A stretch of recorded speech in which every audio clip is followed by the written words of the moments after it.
Ce matin, il sera question de course. Je cours vers le but, verset tiré de Philippiens chapitre 3, verset 14. Vous savez, la Bible utilise souvent l'image de la course pour parler de la vie chrétienne, dans plusieurs textes. Et ce matin, on va se focaliser principalement sur un de ces passages. On ne va pas tous les prendre en revue, mais Philippiens chapitre 3, à partir du verset 12, nous dit, on lit ensemble cette parole, c'est l'apôtre Paul qui donne un auto-témoignage de lui-même. C'est intéressant de voir un homme d'une telle envergure.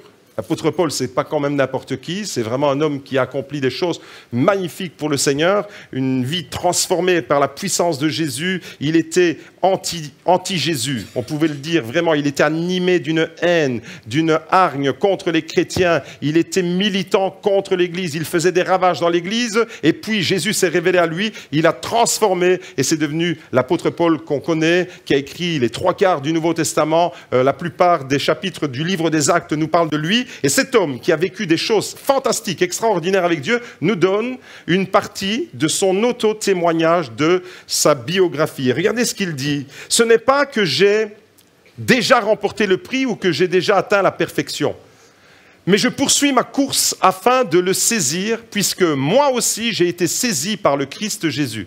Frères, pour moi-même, je n'estime pas encore avoir saisi le prix, mais je fais une chose, oubliant ce qui est en arrière et tendant vers ce qui est en avant. Je cours vers le but pour obtenir le prix de la vocation céleste de Dieu en Christ Jésus. Nous tous donc, qui sommes des hommes faits, ayons cette pensée, et si sur quelques points vous avez une pensée différente, Dieu vous révélera aussi ce qu'il en est. Seulement, au point où nous sommes parvenus, avançons ensemble. Amen, amen, amen. Est-ce qu'on peut se mettre un instant debout? Nous allons prier pour la parole. Seigneur, nous te bénissons pour cette parole que nous avons entendue. Seigneur, nous te prions maintenant, Seigneur, qu'elle puisse prendre vie dans chacune de nos réalités, dans chacune de nos situations, et que cette parole puisse prendre vie, Seigneur, dans le cœur même de ton Église. Seigneur, qu'elle ne tombe pas, cette parole, dans l'oreille de quelqu'un qui est sourd. Qu'elle ne tombe pas, Seigneur, dans le cœur de quelqu'un qui ne veut pas entendre. Seigneur, mais tu nous dis ce matin que celui qui a des oreilles pour entendre, entende ce que l'Esprit dit à l'Église. Tu vas parler, Seigneur, à ton Église, tu vas me parler, tu vas parler à mes frères et mes sœurs, et tu vas nous faire du bien. Seigneur, comme le prophète Samuel, nous ne voulons laisser tomber aucune parole que tu nous envoies par terre, Seigneur, mais nous voulons saisir ta parole, nous l'approprier, Seigneur, afin qu'elle devienne une puissance de vie en nous, au nom puissant de Jésus. Amen, amen, amen.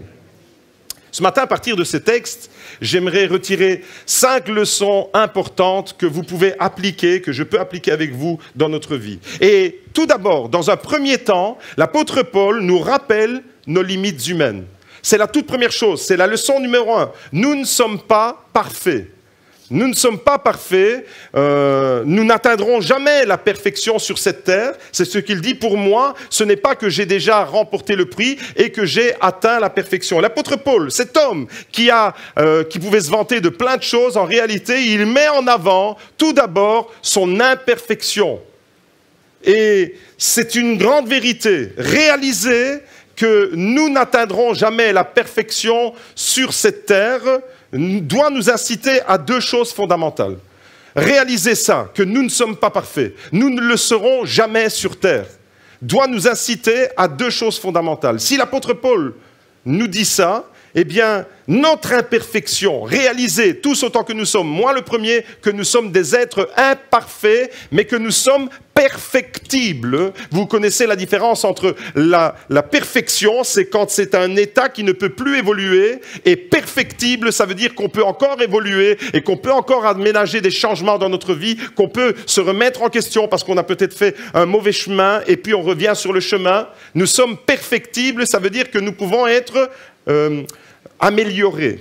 Nous pouvons être un produit amélioré entre les mains de Dieu. Eh bien, quand nous réalisons notre imperfection, ça doit nous inciter, premièrement, ça doit nous maintenir dans l'humilité. Le fait que je réalise que je ne suis pas parfait doit me maintenir dans l'humilité, Ne pas nous sentir supérieurs aux autres, ne pas croire que nous sommes meilleurs que les autres, ne pas croire que nous sommes plus spirituels. Vous savez, il y a un orgueil dans le monde qui est le plus dangereux de tous les orgueils. C'est l'orgueil spirituel. C'est celui de croire qu'on est plus spirituel qu'un autre et de croire qu'on est un meilleur chrétien qu'un autre et de croire que forcément, parce qu'on est meilleur que les autres, eh bien, Jésus, il est dans notre camp et Jésus ne peut pas être dans le camp des autres. Voyez-vous, réaliser que nous sommes dans l'imperfection et que nous sommes perfectibles doit nous maintenir dans l'humilité et deuxièmement, doit nous rendre tolérants. Ça doit nous rendre tolérants, pourquoi? Parce que ça doit nous rendre tolérants vis-à-vis des autres, vis-à-vis de leurs manquements, vis-à-vis de leurs fautes, vis-à-vis de leur comportement, vis-à-vis des choses qui peuvent nous blesser. Pourquoi? Parce qu'eux aussi sont imparfaits. Eux aussi n'ont pas encore atteint, comme nous, le niveau de perfection. Ça doit nous rendre aussi tolérants vis-à-vis de nous-mêmes. Des fois, on est très exigeant aussi avec nous-mêmes. Mais j'ai remarqué une chose, et probablement que vous l'avez remarqué vous aussi, qu'on a tendance à être plus sévère avec les autres sur leurs manquements que par rapport aux mêmes manquements sur nous-mêmes. On a tendance à monter les choses comme une montagne, à voir les défauts qui nous semblent grands comme une montagne chez les autres et à les minimiser chez nous. Ça, c'est humain. On est tous comme ça. On est tous faits de la même manière. Pourquoi? Je pense que la réponse, elle est tout à fait écrite dans la parole de Dieu. Vous savez, on voit les défauts chez les autres grands comme une montagne et à peine visibles chez vous. Vous voulez savoir pourquoi? La réponse, elle est toute simple. Parce que nous sommes tous orgueilleux. Nous sommes tous orgueilleux. La réponse, elle est toute simple. Tous, autant que nous sommes orgueilleux et nous avons encore besoin d'être façonnés par les mains du Seigneur. Nous avons besoin d'être façonnés par les mains. J'ai besoin que les mains du Seigneur viennent encore briser cette part orgueilleuse qui est dans mon cœur. Tu as besoin, mon frère, ma sœur. Donne un coup de coude à ton voisin et dis-lui, j'ai besoin. Surtout ne lui dis pas, tu as besoin. J'ai besoin d'être encore façonné. J'ai besoin d'être encore travaillé. J'ai encore besoin d'être façonné. Les amis, j'aimerais vous dire que réaliser que nous ne sommes pas parfaits et que malheureusement nous n'atteindrons jamais la perfection sur terre doit nous maintenir dans ces deux choses. Ça doit nous maintenir dans une humilité, à faire profil bas et en même temps nous rendre tolérants vis-à-vis des autres. Ça, c'est la toute première leçon. L'apôtre Paul dit, je n'ai pas atteint la perfection, je n'ai pas encore atteint la perfection. Pourtant, il pouvait se vanter d'avoir réalisé un certain nombre de choses. Mais il met la toute première chose qu'il dit en avant, c'est son imperfection. Leçon numéro 2, j'aimerais vous dire à travers ce texte qu'il y a une course qui correspond à notre vie. Il y a une course qui correspond à ta vie. Paul dit, je poursuis ma course afin de le saisir, puisque moi aussi j'ai été saisi par le Christ Jésus. Il y a une course qui correspond vraiment à qui tu es. Ta vie, c'est une course. Par moments, on peut être fatigué dans la course. Par moments, on a peut-être envie de ralentir le pas. Par moments, même, on peut s'arrêter. On peut s'arrêter de courir. On peut commencer à marcher parce qu'on a un essoufflement, parce qu'on en a un ras-le-bol, parce qu'on n'en peut plus. Et cette course, l'apôtre Paul parle d'une course. Des fois, la vie, c'est une marche, mais des fois, c'est une course. Vous savez, il y a une différence. Il y a des moments où on doit marcher dans la vie. Il y a des moments où on ne doit pas se précipiter. Mais si votre immeuble est en feu, vous avez intérêt à courir, à ne pas rester à l'intérieur en disant « il faut que je prenne mon temps ». Si votre maison est dans les flammes, eh bien vous allez prendre vos jambes à votre cou et vous allez courir. Pourquoi? Parce qu'il y a un moment où on doit accélérer le pas et il y a un moment où on doit y aller mollo.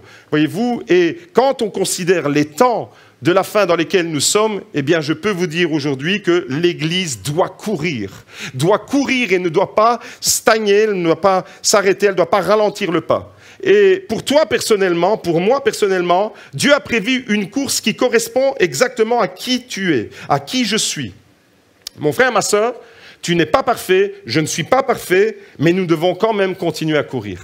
Nous devons quand même continuer à courir et tendre vers la perfection. Le modèle, il est toujours devant nous, c'est celui de Jésus. L'apôtre Paul qui a dit « je n'ai pas atteint la perfection », son modèle, c'était celui qui est parfait. Le seul qui est parfait, Jésus-Christ de Nazareth, voilà notre modèle et voilà vers qui nous devons tendre. Je cours vers le but.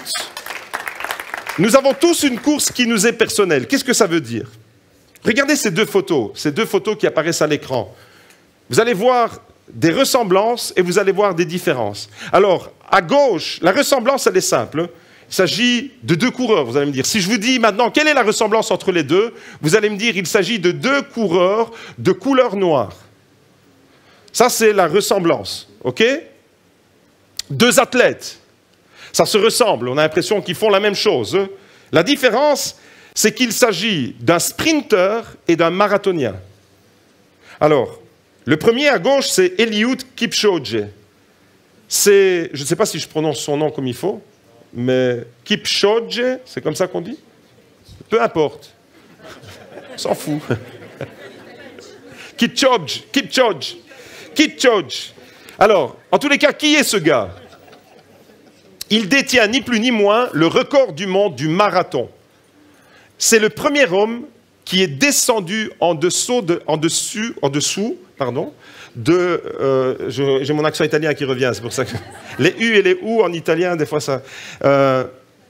c'est le premier homme qui est descendu en dessous de la barre des 2 heures pour le marathon. Il est le recordman du monde en 1h59 minutes et 40 secondes. Le deuxième, c'est Usain Bolt. Il détient le record du monde lui aussi, mais du 100 mètres. C'est un sprinter. Vous voyez la différence? Ils courent tous les deux, vous allez me dire, mais ils ne courent pas de la même manière. Ils courent tous les deux, mais ce n'est pas la même discipline. Le gars, Usain Bolt, est recordman du monde, 100 mètres en 9 secondes 58. Moi, en 9 secondes 58, je fais 3 mètres à peine. Lui, il fait 100 mètres. Deux athlètes. Les deux sont athlètes, mais ils ne courent pas de la même manière. Ils ne courent pas leur course de la même manière. Pourquoi? Parce que chacun est champion dans sa catégorie. Chacun a une discipline particulière. Et j'aimerais vous dire alors, mes bien-aimés, vous aurez des points forts, vous aurez des points forts là où d'autres auront des points faibles.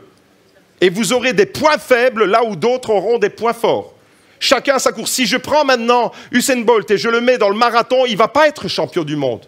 Si je prends Eliud Kipchoge, comme ça qu'on dit, Kipchoge, si je le prends et que je le mets au 100 mètres, il ne va pas être champion du 100 mètres. Pourquoi? Parce que ce n'est pas la discipline qui lui correspond. Est-ce que vous me suivez? Maintenant, vous allez amener tout ça dans le niveau spirituel. Il y a des choses que vous allez les réaliser mieux que les autres, mais il y a des choses que vous n'allez pas pouvoir réaliser. Ça doit nous maintenir dans l'humilité de dire, il y a à côté de moi des gens qui courent mieux cette course-là. Il y a à côté de moi des gens qui savent mieux faire certaines choses que moi. Et je veux les mettre en avant. Et c'est tellement beau de voir qu'il y a une diversité et que chacun peut donner le meilleur de soi-même. Ceux qui n'y connaissent rien dans l'athlétisme, comme par exemple moi, au départ, j'aurais vu ces deux photos, sans m'y être intéressé un peu de plus près. Ceux qui n'y connaissent rien vous diront qu'il s'agit de deux athlètes, de deux sportifs qui courent. Point. Les connaisseurs vous diront non, non, non, non. Il s'agit d'un sprinter, champion du monde, recordman, et il s'agit d'un marathonien. On n'est pas du tout dans le même registre. Pourtant, ça se ressemble. Voyez-vous, et on ne court pas un marathon comme on court un sprint de 100 mètres. Marathon, il faut ménager notre énergie. Un sprinter, il va être explosif. Et il y a des moments dans la vie. Il y a des moments où il y a des sprints dans la vie. J'aimerais que vous puissiez comprendre. Je parle spirituellement. Il y a des moments où on doit courir et on doit accélérer le pas. Et il y a des moments, et la vie en général, c'est plus un marathon, un long marathon, qu'un sprint. Si tu cours un marathon, si tu brûles toute ton énergie dans un marathon, comme si tu courais un sprint, tu ne tiendras pas. Tu ne tiendras pas. Et j'aimerais te dire ce matin que Dieu t'a donné des capacités. Dieu t'a donné des capacités pour que tu puisses courir ta course, la tienne. C'est-à-dire, il y a un appel particulier sur ta vie. Il y a quelque chose de bien précis. L'apôtre Paul dit, je cours ma course. Il va parler de sa propre course. Je cours ma course. Nous avons tous des personnalités différentes. Et parce que nous avons tous des personnalités différentes, nous n'allons pas courir de la même manière. Parce que nous avons des personnalités différentes, nous n'allons pas courir tous la même course. Nous avons une course qui nous correspond. Et nous ne pouvons pas accomplir les mêmes choses. Nous avons tous une course différente, mais nous avons tous le même objectif. C'est ça qui est merveilleux. Et quand je vois l'Église, et quand je vois le profil des personnes qu'il y a dans l'Église, et quand je vois les caractéristiques des uns et des autres dans l'Église, je dis « Waouh Seigneur, merci parce qu'il y a des sprinteurs dans la foi. Merci parce qu'il y a des marathoniens. Merci parce qu'il y a des courses relais. » Il y a, vous savez, le relais, la course 400 mètres où on se passe le relais. Merci parce qu'il y a tout ça. Il y a différents coureurs, il y a différentes disciplines, mais l'objectif de celui qui court reste le même. En tant qu'enfant de Dieu, l'apôtre Paul dit « Je poursuis ma course afin de le saisir, puisque moi aussi j'ai été saisi par le Christ. » L'objectif de l'apôtre Paul ne change pas. Et ça m'amène alors à la leçon numéro 3. Leçon numéro 3, pour bien courir, si tu veux bien courir dans la vie chrétienne, tu dois faire quelque chose. Tu dois oublier ce qui est en arrière, dit l'apôtre Paul, et tu dois tendre vers ce qui est en avant. Si tu regardes toujours derrière toi, si tu regardes toujours à ton passé, si tu regardes toujours à tes manquements, à tes lacunes, à tes épreuves, à tes échecs, tu n'évolueras jamais. Pour continuer ta progression et ton perfectionnement dans la marche chrétienne, un conseil que je te donne. Oublie ton passé douloureux et tourne-toi vers ton avenir glorieux que le Seigneur est en train de t'offrir. Oublie ton passé douloureux. Si tu veux courir, si tu veux continuer à courir, si tu veux continuer pour saisir vraiment la vocation que Dieu t'a donnée, il te faut absolument te détourner de ton passé qui t'accable. Aujourd'hui, tu peux reprendre la course de ta vie. Il y a quelqu'un qui s'est arrêté de courir. Il y a quelqu'un qui était plein d'envie, plein d'entrain, plein de joie. Tu avais plein de force, mais tu t'es arrêté de courir parce que tu es découragé, parce que tu es accablé, parce que tu as rencontré des difficultés, des échecs dans ta vie. J'aimerais te dire ce matin, aujourd'hui, tu peux reprendre la course de ta vie. Est-ce qu'on peut acclamer le Seigneur ensemble? Aujourd'hui, tu peux reprendre la course de ta vie. Oublie ton passé douloureux. Trop de personnes vivent dans leur passé. Trop de personnes vivent sur un échec. Tu as connu un échec dans ta vie. Tu as connu un échec professionnel peut-être. Tu as connu un échec familial. Tu es là dans une situation qui te tourmente. Tu vis sur une erreur que tu as commise il y a quelque temps en arrière. Et cette erreur-là, elle est encore bien présente. Et tu vis et tu es paralysé à cause de ça. Tu vis dans ton passé. Tu vis peut-être dans ton passé avec des remords. Tu vis dans ton passé avec des regrets. La différence entre un regret et un remords, c'est quoi? Un regret, c'est... Tu aurais pu faire quelque chose, mais tu ne l'as pas fait. Et tu t'en veux parce que tu es passé à côté de quelque chose de bon. Tu as un regret. Un remords, c'est tu as fait quelque chose que tu n'aurais pas dû faire. Et tu t'en veux. Et l'un comme l'autre peuvent te paralyser. Et trop de personnes aujourd'hui ont arrêté de courir. Trop de personnes ont commencé à ralentir le pas. Je parle de courir dans la vie en général, je parle de la course chrétienne parce que l'objectif reste le même, c'est celui que l'apôtre Paul a énoncé. Je cours pour saisir comme moi-même j'ai été saisi par Jésus. Tu t'es arrêté de courir, tu as ralenti ta course, mais ce matin, Dieu te dit, aujourd'hui, tu peux reprendre ta course vers le bonheur de ta vie. Aujourd'hui, tu peux connaître quelque chose de nouveau. Paul dit, j'oublie les choses du passé et je me tourne vers mon avenir. Avec Jésus, j'ai une bonne nouvelle à t'annoncer. Avec Jésus, tu peux prendre un nouveau départ. Avec Jésus, tu peux reconstruire ton avenir. Tu regardes ta vie peut-être et tu vois ta vie comme un ensemble de ruines. Tu te dis, mais qu'est-ce qu'il en reste de ces décennies, de ces quelques années que j'ai vécues? Je vois ma vie, c'est la désolation. J'ai arrêté de courir, je suis fatigué, j'en peux plus. J'aimerais te dire ce matin, aujourd'hui, ici, au GLC Beaudour, c'est aujourd'hui que commence le reste de ta vie. C'est aujourd'hui que tu peux prendre un nouveau départ dans la course de ta vie. Aujourd'hui, pourquoi? Parce que Jésus est présent pour te bénir. Tu as peut-être raté quelque chose dans ta vie. Tu as peut-être manqué un épisode de ta vie. Ce n'est pas parce que tu as connu un échec que tu es un échec. J'aimerais te dire, ton passé peut être synonyme d'échec. Tu as échoué un certain nombre de choses. Tu as peut-être échoué ta vie professionnelle. Tu as peut-être échoué même dans ta vie sentimentale, familiale. Tu as peut-être échoué tout simplement dans ta vie spirituelle. Tu as tout simplement échoué. Ton passé est peut-être synonyme d'échec. Tu es peut-être tombé une fois. Mais qui n'est jamais tombé? Vous croyez que les coureurs ne tombent pas? Tu es peut-être tombé une fois. Mais la bonne nouvelle, c'est que le maître de la course, il vient se mettre à côté de toi et il te relève. Ça, c'est la bonne nouvelle. Il vient se mettre à côté de toi, il te relève. Tu as manqué un épisode de ta vie. Les hommes te déclassent, mais Dieu te reclasse. C'est ça l'évangile. Les hommes te déclassent, mais Dieu te reclasse. Tu as peut-être fauté une fois et c'est l'étiquette que les gens vont mettre sur toi. Mais heureusement, Dieu est celui qui te remet dans la course. Aujourd'hui, tu peux reprendre le reste de ta vie. Tu peux reprendre la course de ta vie. J'arrive tout doucement à ma 4e leçon. 4e leçon, l'apôtre Paul dit « Je cours vers le but ». Il ne dit pas qu'il court sans but. Je cours vers le but. Mon ami, j'aimerais te dire ce matin que si tu n'as pas de but bien précis dans ta vie, tu vas tourner en rond. Tu vas user de l'énergie, tu vas te fatiguer, et surtout tu vas te fatiguer pour rien. Tu vas te fatiguer pour rien parce que tu ne sais pas où tu vas. Tu avances tout simplement au petit bonheur la chance, un peu comme ça, et tu ne sais pas où tu vas atterrir. Si tu n'as pas d'objectif, l'apôtre Paul dit attention, moi je cours, mais je cours vers le but. Il a un but bien précis dans la vie. Et j'ai souvent remarqué dans la vie, j'ai souvent remarqué dans mon ministère que les personnes qui ont tendance à baisser les bras et à abandonner dans la course, c'est souvent parce qu'elles ont oublié le but et l'objectif que Dieu avait fixé.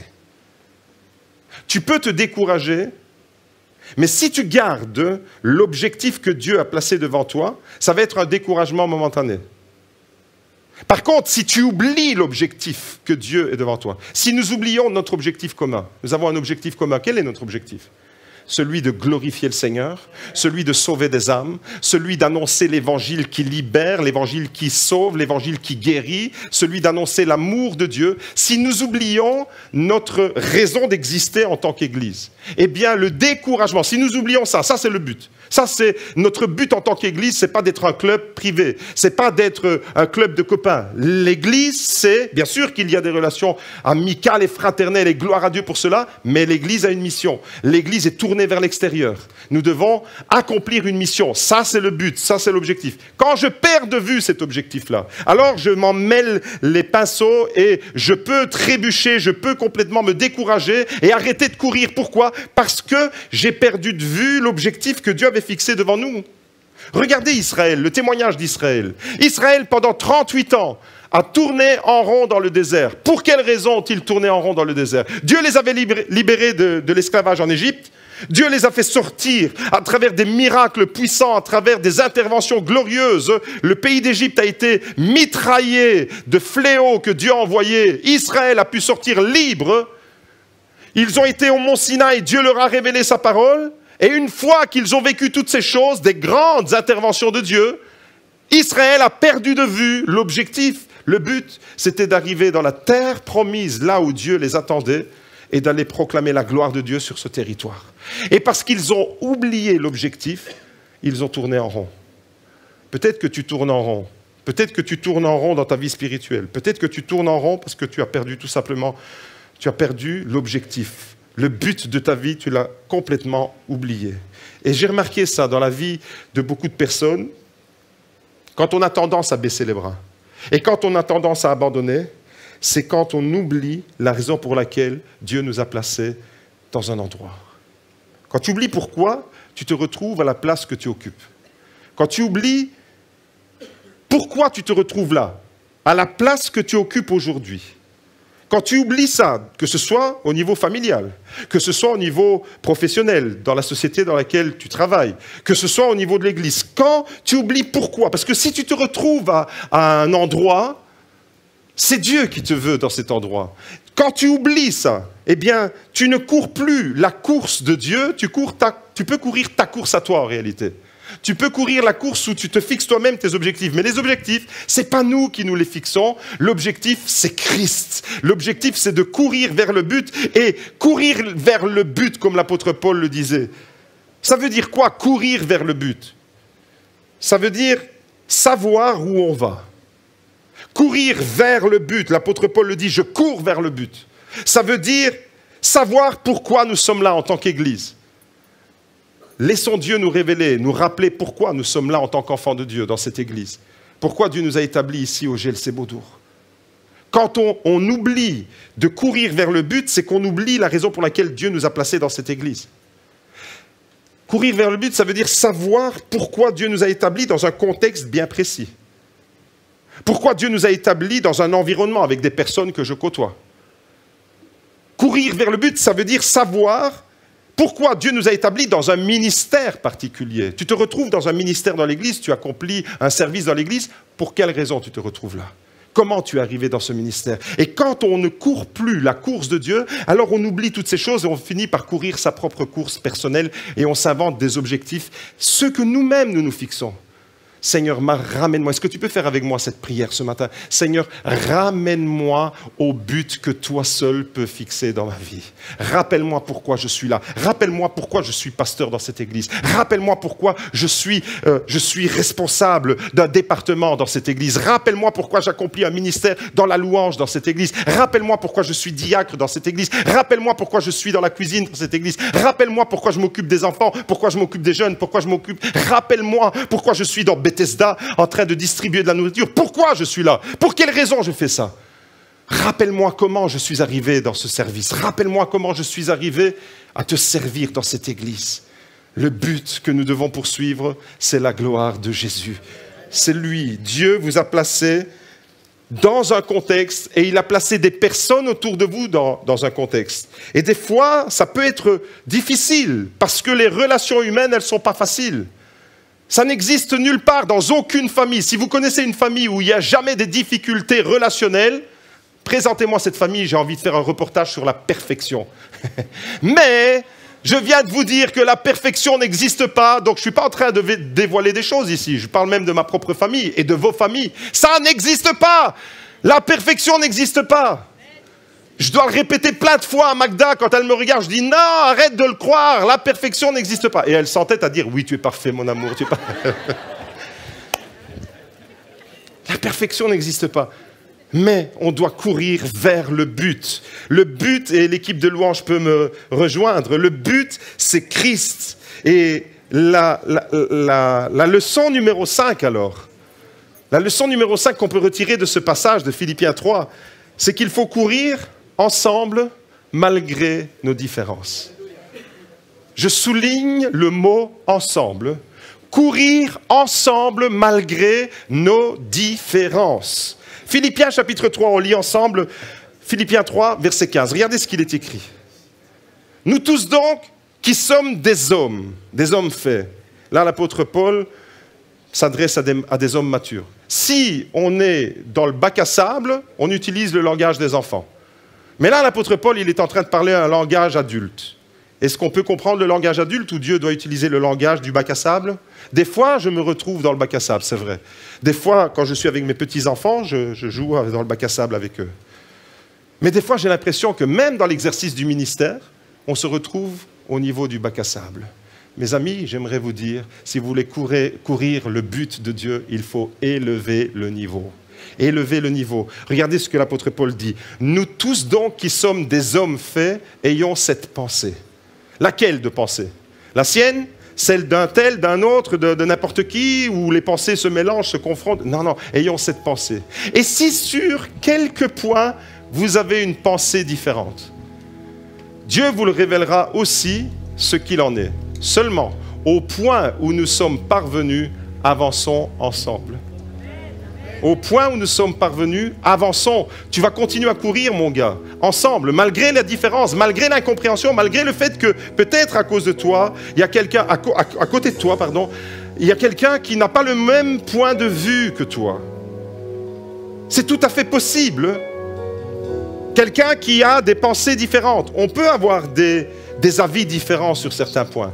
Je prends un exemple. Est-ce que c'était un débat à l'époque de l'apôtre Paul? Est-ce qu'on peut manger de tout? Certains disaient oui, d'autres disaient non, on ne peut pas manger les viandes sacrifiées aux idoles. Vous voyez? Et il y avait un débat dans l'Église. Et l'apôtre Paul dit attention, chacun il fait comme il veut, mais au point où nous sommes parvenus, avançons ensemble. Avançons ensemble. C'est tellement important de garder la course ensemble. On peut avoir des avis divergents sur des points secondaires. On ne peut pas avoir des avis divergents dans l'Église sur des points de doctrine fondamentaux.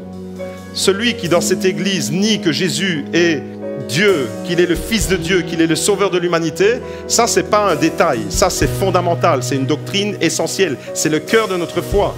Vous comprenez? Alors là, cette personne-là, il faudra peut-être l'aiguiller vers une autre église qui ne croit pas à toutes ces choses. Mais en tous les cas, il faudra peut-être l'évangéliser. Mais elle ne sera pas en décalage. On ne pourra pas être en communion d'esprit avec cette personne. Pourquoi? Parce qu'elle est en opposition sur le cœur même. Mais pour des détails, pour des petites choses, l'apôtre Paul dit, regardez, c'est hyper tolérant comme discours. C'est hyper, waouh, l'ouverture d'esprit du gars, elle est balèze. Nous tous qui sommes des hommes faits, on est en train de parler ici à des hommes et des femmes adultes. Nous tous qui sommes des hommes faits, ayons cette pensée. Et si, sur certains points, si sur quelques points, vous avez une pensée différente, Dieu vous révélera aussi ce qu'il en est, seulement au point où nous sommes parvenus, avançons ensemble. Vous savez, on peut avoir des avis différents, on peut voir les choses. Un problème, tu peux le voir de différentes manières. Tu peux voir un problème sous un certain regard. Regardez l'image qui va apparaître à l'écran. Qu'est-ce qui est projeté à travers la lumière? Un carré ou un rond? Alors si vous ne regardez que la partie bleue, vous allez dire la pièce qui est là, c'est un carré. Si vous regardez la partie jaune, vous allez dire non, non, non, c'est une sphère, c'est un cercle, c'est un rond. Lequel des deux a raison? Les deux. Tout dépend de la perspective de ton point de vue. Si tu regardes l'objet de droite, tu vas voir le carré. Si tu le regardes de gauche, tu vas voir un cercle. Est-ce qu'il y en a un des deux qui a tort? Non.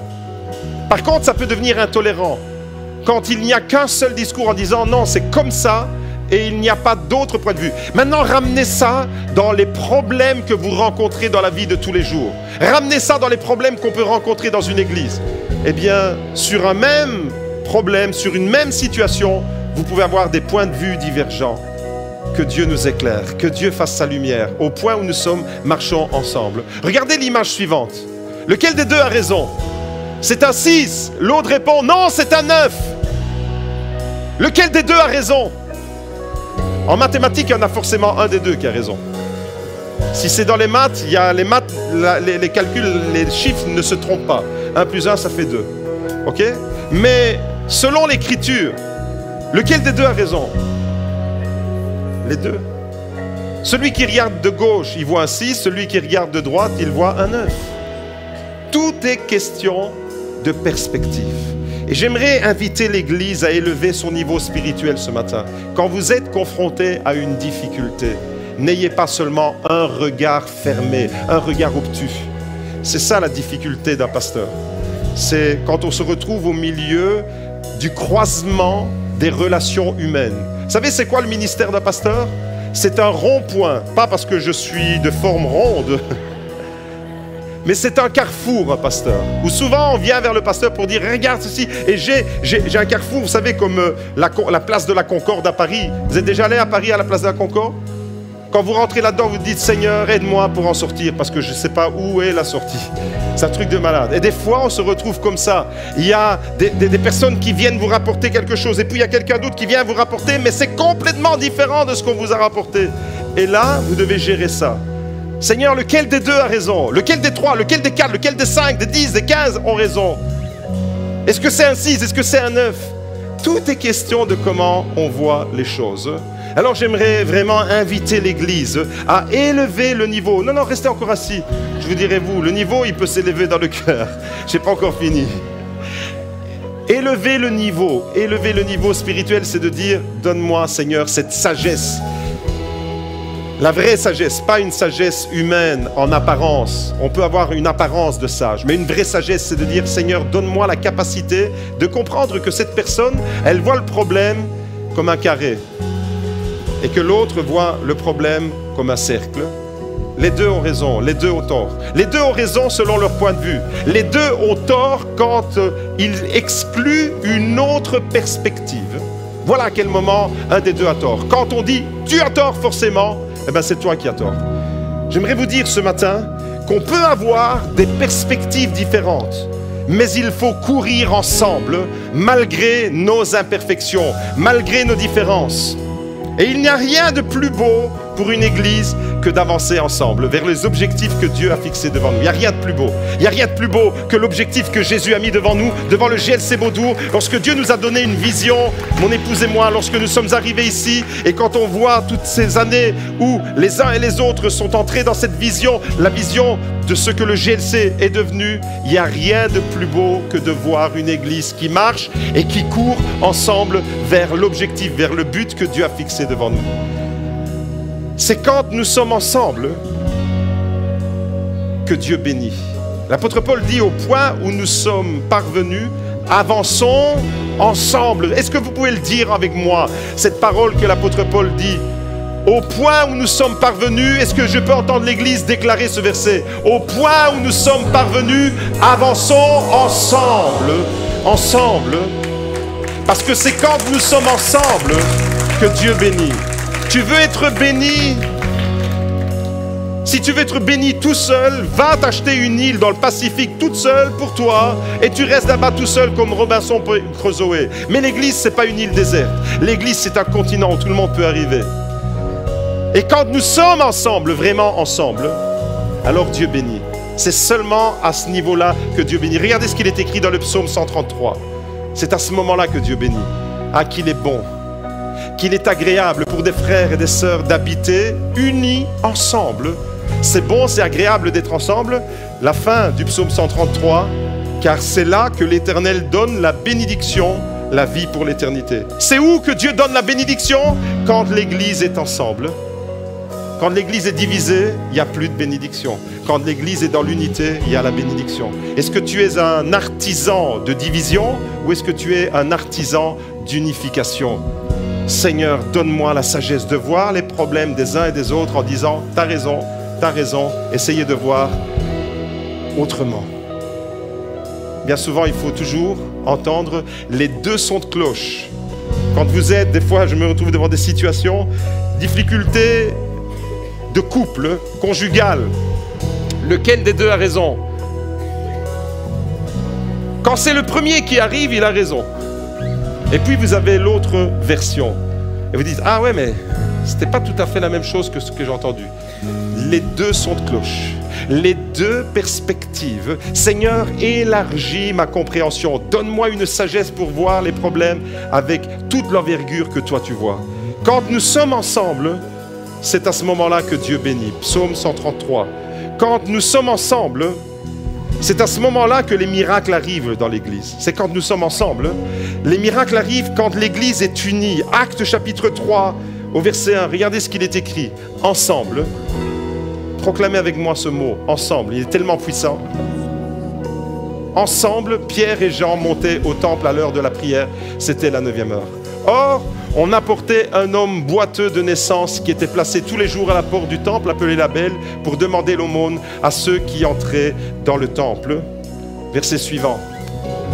Pierre lui dit, « Je ne possède ni argent ni or, mais ce que j'ai, je te le donne au nom de Jésus-Christ de Nazareth, lève-toi et marche. » Si l'Église veut dire à ceux que la vie a déclassés, ceux qui ne courent plus, il y a des gens qui ne courent plus, qui sont comme cet homme, assis là, au bord du chemin, fatigué. Si GLC Beaudour veut dire à tous ceux qui sont à l'arrêt, tous ceux qui sont paralysés par les difficultés de la vie, si en tant qu'Église, nous voulons continuer à dire « Lève-toi et marche, il y a encore une course que tu peux reprendre », il nous faudra être ensemble. Regardez le verset 1. Ensemble, Pierre et Jean, reviens juste en arrière, merci. Ensemble, Pierre et Jean montaient au temple à l'heure de la prière. Tu peux venir dans cette maison seul, sans avoir le désir d'être ensemble. Tu ne seras pas dans les dispositions. Mais si tu viens dans cette église avec le désir d'être ensemble avec tes frères et tes sœurs, si tu viens avec ce désir d'être unis avec tes frères et sœurs, alors j'aimerais vous dire ce matin, quand on est unis ensemble, comme Pierre et Jean étaient unis pour monter au temple à l'heure de la prière, on sera capable de dire aux paralytiques, lève-toi et marche. Et il y a une course qui reprend pour toi aujourd'hui. Ensemble, c'est à ce moment-là que Dieu bénit. Ensemble, c'est à ce moment-là que les miracles arrivent. Ensemble, c'est à ce moment-là que l'Église progresse. Est-ce que nous voulons être une Église qui continue à progresser ou est-ce que nous désirons être une Église qui recule? C'est à ce moment-là, quand nous sommes ensemble, que l'Église peut progresser. Actes chapitre 5, regardez ce qu'il est écrit. Beaucoup de signes et de prodiges se faisaient au milieu du peuple par les mains des apôtres. Et ils se tenaient tous,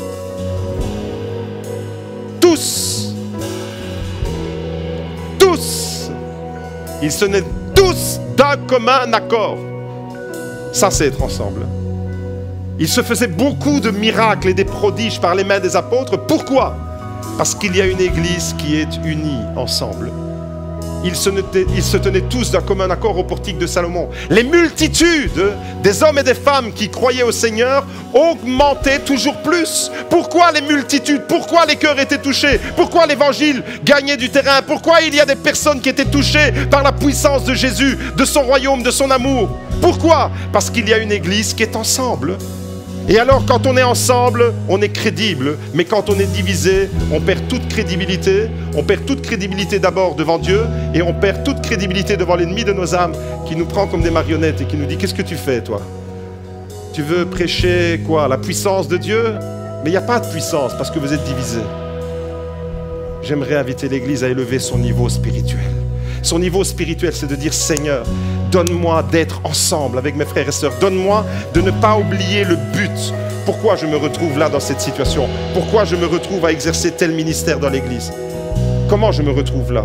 Qu'est-ce qui s'est passé pour que je me retrouve là? Donne-moi de ne pas l'oublier. Donne-moi de ne pas oublier mon appel, mon premier appel, celui que toi tu m'as, quand tu es venu frapper à la porte de mon cœur. Seigneur, que je t'ai répondu, oui, me voici pour te servir. Donne-moi de ne pas oublier ce moment-là. Parce que ça, c'est le moment le plus pur. Après, on s'installe dans un fonctionnement et il y a des pollutions qui viennent s'ajouter sur notre cœur. Et on oublie la pureté de l'appel de Dieu quand on a répondu comme un enfant. Oui, Seigneur, je veux te servir. Je veux servir le projet de Dieu au GLC Beaudour. Quand on oublie toutes ces choses, on continue à courir. On est même agité, on est même affolé. Mais on ne court plus la course de Dieu, on court notre course personnelle. Peut-être pour notre propre gloire. Quand nous sommes ensemble, c'est à ce moment-là que Dieu bénit, comme le psaume 133 nous l'a rappelé. Quand nous sommes ensemble, c'est à ce moment-là que les miracles arrivent, comme Pierre et Jean qui étaient ensemble à l'heure de la prière dans le temple. Lève-toi et marche. Quand nous sommes ensemble, quand l'Église est ensemble, l'Église continue à progresser, les multitudes vont continuer à venir, à découvrir la puissance de l'amour de Dieu dans cette Église. À quelles conditions? À condition que l'Église reste ensemble. J'aimerais vous dire, quand nous sommes ensemble, c'est à ce moment-là que la gloire de Dieu se manifeste dans l'Église. C'est quand nous sommes ensemble. L'unité glorifie le Seigneur. Et l'onction peut se manifester quand l'unité est présente. L'unité de l'Esprit glorifie le Seigneur et son onction peut se manifester. Et quand nous sommes ensemble alors, eh bien, la gloire de Dieu se révèle. Quand nous sommes divisés, la gloire de Dieu ne se révèle pas, elle se rétracte. Quand nous sommes divisés, il y a un livre dramatique dans la Bible qui s'appelle le livre du prophète Ézéchiel. Il y a eu des divisions au sein du peuple. Vous savez ce qui s'est passé? La Shekinah, la gloire de Dieu, s'est retirée du temple de Jérusalem et est sortie du temple et est allée se mettre en dehors de la ville. La Shekinah, ça veut dire la gloire de la présence de Dieu. Mais quand le peuple est ensemble, dans la maison de Dieu, la gloire de Dieu se manifeste. Actes chapitre 2, regardez ce qui s'est passé lors de la première Pentecôte pour l'Église. Lorsque le jour de la Pentecôte arriva, ils étaient comment? Tous divisés. Ils étaient tous ensemble dans le même lieu. Ils étaient tous ensemble. Quand on est ensemble, malgré nos différences, l'apôtre Paul dit, au point où nous sommes parvenus, continuons à avancer. Et si nous avons des points de vue différents sur certains points, ne nous prenons pas la tête. Ne te crois pas supérieur à ton frère parce qu'il a des points de vue différents. Ne crois pas que ta sœur, elle t'est inférieure. Ne crois pas que ton frère, il t'est inférieur. Non, non, tu as des points de vue différents, c'est très bien. Au point où nous sommes parvenus, avançons ensemble. Et le jour de la Pentecôte, l'Église, les disciples, les 120, ils étaient là. Lorsque le jour de la Pentecôte arriva, ils étaient tous ensemble dans le même lieu. C'est à ce moment-là que la gloire de Dieu se manifeste sur cette Église. Ils furent tous remplis d'Esprit Saint et se mirent à parler en d'autres langues selon ce que l'Esprit leur donnait de s'exprimer. Est-ce que je peux entendre Amen, Amen, Amen? Mon frère, ma soeur, j'aimerais te dire ce matin, ça c'est la course que nous devons courir. Si tu n'es pas dans cette course-là, si tu n'es pas dans la course que Dieu a fixée, dans l'unité, dans l'amour, dans le respect, dans la tolérance, dans l'humilité de dire « Seigneur, je ne suis pas parfait, donc je ne vais pas me sentir supérieur à quelqu'un d'autre. » Mon frère, il n'est pas parfait, donc il a le droit aussi à commettre des erreurs. Mais on ne va pas se jeter la pierre pour se lapider, on va se tendre la main pour dire « Seigneur, on est ensemble. » On est ensemble parce que le diable veut détruire l'Église, mais nous, on veut courir la course pour la gloire de Dieu. Je veux voir l'Église être bénie. Je veux voir les miracles de Dieu continuer dans cette Église. Je veux voir la gloire de Dieu continuer à se manifester dans cette Église. Je veux voir la puissance du Saint-Esprit se manifester dans cette Église. Mon frère, ma soeur, j'aimerais te dire, l'Esprit parlera toujours le langage de l'unité. L'Esprit parlera toujours le langage de l'unité. L'Esprit ne parlera jamais le langage de la division. Alors ce matin, nous allons entrer dans l'été. Votre pasteur vous sera enlevé pendant 4 semaines. Continuons à courir. Moi, je courais à Torrelapillo et vous courez à Beaudour. Mais courons la même course. Moi, je courais différemment parce qu'on ne court pas sous 40 degrés de soleil de plomb avec la mer turquoise et transparente. On ne court pas de la même manière que quand on court le long du canal. Mais on court quand même. On a tous une course. L'objectif sera toujours le même, celui de bénir, celui d'être des serviteurs du Dieu vivant, dans l'unité, dans l'amour. Mes amis, j'aimerais vous dire ce matin, alors que nous entrons dans 2 mois d'été où l'Église va aller au ralenti un peu, puisqu'on n'aura plus que les dimanches, continuons à courir malgré tout. Continuons à courir. Nous devons nous rappeler de ces 5 leçons fondamentales que j'aimerais vous rappeler. Ce matin, sur base de ce que l'apôtre Paul nous dit en Philippiens chapitre 3, première leçon, tous imparfaits, mais tous perfectibles. Tous imparfaits. Nous ne sommes pas parfaits, mais nous devons courir quand même avec humilité et avec tolérance. Deuxièmement, si nous voulons continuer à progresser et si nous voulons continuer à courir la course du Seigneur, il nous faudra sortir de notre passé douloureux et entrer dans un avenir glorieux que le Seigneur est en train de préparer pour nous. Il nous faudra absolument sortir du passé. Ne laisse pas tes vieilles marmites, tes vieilles casseroles, tes vieux problèmes être constamment là. Il y a des gens qui se battent avec des vieux problèmes d'il y a 10, 15, 20 ans, 30 ans. Et tu n'as jamais évolué. Pourquoi? Parce que ton passé, il devient ton présent et il te rattrape sans cesse. J'aimerais te dire au nom de Jésus, tu es libéré de ton passé qui te condamne. Tu es libéré de ton passé qui est douloureux. Et il y a un avenir glorieux qui se présente à toi. Saisis la course.